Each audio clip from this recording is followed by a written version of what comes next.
नमस्कार मैत्रिणींनो, मी उत्कर्षा तुमचं सर्वांचं स्वागत करते आपल्या या उत्कर्षा किचन कट्ट्यामध्ये। तर आज आपण बघणार आहोत मस्त असं खानदेशी वांग्याचं भरीत। मी याआधीही खानदेशी वांग्याच्या भरताची रेसिपीही शेअर केली आहे, परंतु आज आपण अजून सोप्या प्रकारे वांगी कशी भाजायची तर ते आज आपण बघणार आहोत।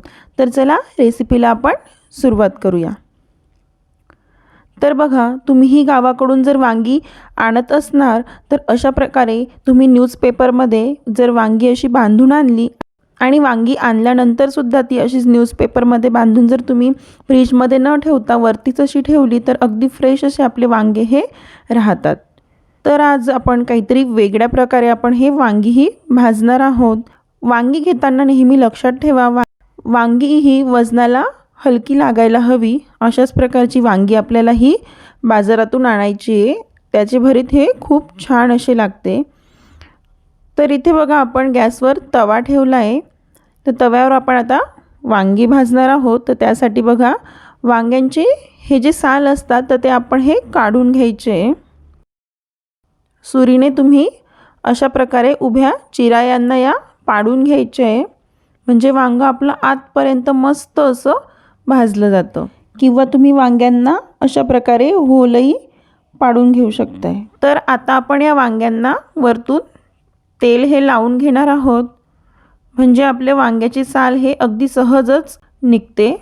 तर अशा प्रकारे आपण दोघंही वांग्यांना इथे तेल लावून घेतोय। त्यानंतर वरतून आपण अशा प्रकारे वांग्यांना हे झाकून देऊ। तर हे आपल्याला 2 ते 3 मिनिट असंच राहू द्यायचे। 2 ते 3 मिनिटानंतर आपण आता बघतोय तर वांग्याची खालची साईड ही छान भाजली आहे। अशाच प्रकारे आपण सर्व साईडने हे वांग छान असं भाजून घेणार आहोत।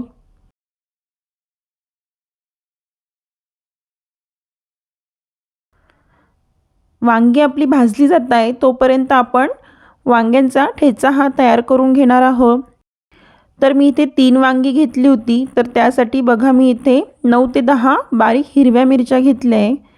मिरचीचं प्रमाण तुम्ही कमी जास्त हे करू शकताय। तर इथे मी बडगी घेतली, तर त्यामध्ये मी मिरच्या या भाजून घेतल्या होत्या, तर या मिरच्या त्यामध्ये घेतल्या आहे।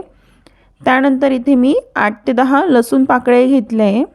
थोडी कांद्याची पात घेतली आहे आणि कोथिंबीर आणि चवीनुसार मीठ। तर हे सर्व आपण मस्त असं ठेचून घेणार आहोत। तर अशा प्रकारे तुम्ही बडगीमध्येच हा ठेचा हा तयार करून घ्यायचा आहे। जर तुमच्याकडे ठेचणी आणि बडगी नसेल तर तुम्ही मिक्सरमध्ये हे बारीक करून घेऊ शकता। त्यानंतर बघा, आपली वांगी ही मस्त अशी भाजली गेली आहे। तर आपण यांचे साल हे आता काढून घेऊ। तर तुम्ही बघू शकताय, आपले साल हे अगदी सहजच निघून येते आणि वांग्यांना बघा किती छान असं नॅचरल तेल सुटलंय। तर ते तेलसुद्धा आपल्याला भरतामध्ये हे वापरायचे, त्याने भरताला अजून छान अशी चव येते। वांगी सोलून झाल्यानंतर आपण आतमध्ये चेक करून घेणार आहोत। कधीकधी वांग्यांच्या आतमध्ये अळ्या असण्याची शक्यता असते, तर हे आपल्याला व्यवस्थित चेक करून घ्यायचे। त्यानंतर वांगी आपली भाजून झाली की आपण ते आता बडगीमध्ये ठेचायला घेऊ। तर त्याआधी आपल्याला त्याचे वरचे देठ हे अशा प्रकारे काढून घ्यायचे। तर हे देठ लहानपणी खाण्याची काही वेगळीच मजा होती। आम्ही लहान असताना जेव्हा कधी आई वांग्याचे भरीत बनवायची तर हे देठ खाण्यासाठी आम्ही आतुरतेने वाट बघायचो। तर त्यावर अगदी थोडं असं मीठ घेऊन हे देठ खायला खूप छान लागते। त्यानंतर आपण ते ठेचून घेणार आहोत। तर अशा प्रकारे आपण सर्व वांग्यांचे हे साल काढून घेतले। त्यानंतर त्यांना आपण चेक करून घेतलं आतमधून आणि अशा प्रकारे आपण हे ठेचून घेतलं आहे।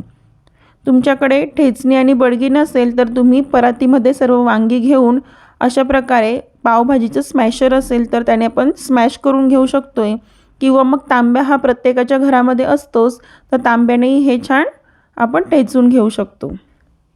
त्यानंतर इथे बघा, आपण गॅसवर कढई ठेवली आहे